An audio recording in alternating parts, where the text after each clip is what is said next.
वंदे मातरम। नमस्कार, जय श्री राम। कुछ लोगों को मेरी बातें खटकती है, नेचुरल, क्योंकि जब भी ठहरे हुए पानी में कोई कंकर फेंकता है तो लहरें उठती है और लहरें फिर नया संदेश देके जाती है। मेरी बातें भी शायद कहीं कहीं आपको ऐसी लगती होगी। मैं एक बात पर दृढ़ रहता हूँ, स्त्री को प्रभु ने, ईश्वर ने, अल्लाह ने, वाहिगुरु ने, गॉड ने, जो भी आप जिनको भी मानते हैं देवी शक्ति को, उन्होंने स्त्री को अपने पर्याय के रूप में बनाया है। अर्थात स्त्री थोड़ी अलग मिट्टी की बनी होती है, वह माँ बनती है, वह जननी होती है, वह प्रकृति का पर्याय है। वही पूरे संसार को वापस आगे लेके जाती है। केवल मनुष्य में ही नहीं, प्रकृति के सभी जीवों पे लागू होता है उसके साथ। इसीलिए हमारे एक कवि हुए हैं प्रसाद, उन्होंने कहा दया माया ममता लो आज मधुरमा लो अगाध विश्वास, हमारा हृदय रत्न स्वच्छ तुम्हारे लिए खुला है पास।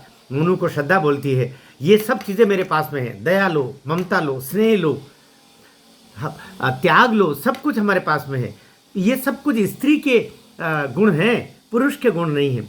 और इसी का लाभ उठा करके पुरुष कुछ उसके साथ जातियां करने में सफल हो जाता है। मैं जो कहना चाह रहा हूँ, स्त्री पुरुष लड़का लड़की बराबर हैं, लेकिन ये जो 18 वर्ष होने के बाद में विवाह का अधिकार संवैधानिक रूप से, मैं बड़ी हो गई हूँ, मैं बालिग हो गई हूँ, मैं माता पिता की इच्छा के बिना भी शादी कर सकती हूँ और करूँगी।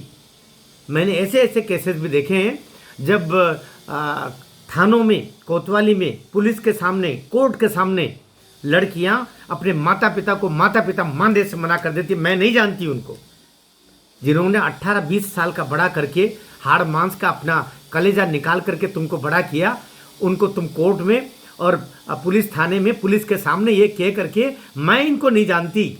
लेकिन ये जो अभी 10 दिन पहले, 8 दिन पहले, 4 दिन पहले जो मेरी शरीर की भूख मिटाने के लिए मेरे साथ खड़ा हुआ और जिसने मेरे को तरीके से मेरे देह के साथ आनंद के क्षण बिता लिए, ये मेरा अपना है, ये नहीं है मेरे।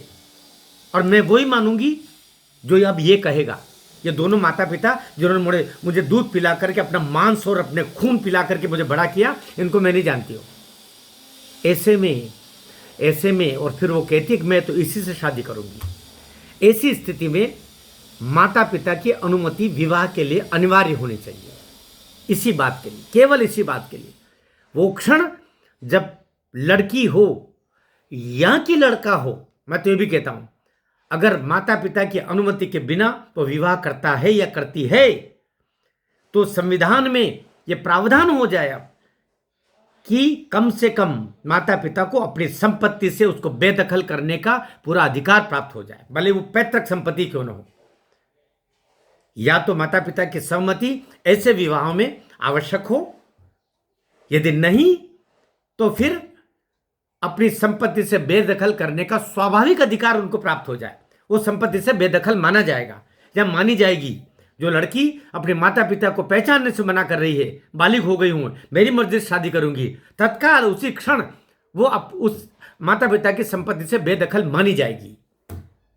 ऐसा एक अमेंडमेंट हाई कोर्ट में, सुप्रीम कोर्ट में ये लागू हो, उसके लिए संसद और विधानसभाओं में ये सब हो जाना चाहिए। इतनी सी बात के लिए मेरा आपसे निवेदन है, इसको फर्ज और मांग के रूप में हम लोग लेकर के जाएं कि जब लड़की माता पिता की अनुमति के बिना शादी करती है तो ऐसी अवस्था में उस माता पिता की संपत्ति में उस लड़की का अधिकार स्वतः समाप्त हो जाएगा, बाकी और कुछ हो ना हो। इसका अमेंडमेंट होना चाहिए संसद में, इसका अमेंडमेंट होना चाहिए संविधान में। आपका क्या कहना है? हो सकता है कुछ लोग मुझे बहुत बुरा बोले, मैं स्वीकार करता हूं, क्योंकि परिस्थितियां जिस तरीके से बदल रही है, लड़कियां जिस तरह 35-35 टुकड़े होकर सूटकेस में आ रही है, मैं फिर वही कहता हूं, जिस मिट्टी से लड़का बना है उस गारे से लड़की नहीं बनी है। वो दया माया ममता मधुरिमा से बनी है। उसको बरगलाना, उसको मूर्ख बनाना, उसका शोषण करना और उसकी हत्या करना, ये सब कुछ बड़ा आसान हो गया है। इसलिए उसको बचाने के लिए भी शायद ये करना पड़ेगा। जब ऐसा कर देंगे तो जो षड्यंत्रकारी है वो उनका दुरुपयोग करके जो विवाह के तथाकथित बंधन में बांधना चाहते हैं, खासतौर से विधर्मी, उसमें सफल नहीं हो पाएंगे। वीडियो ठीक लगा हो तो शेयर कीजिए, बुरा लगा हो तब भी शेयर कीजिए,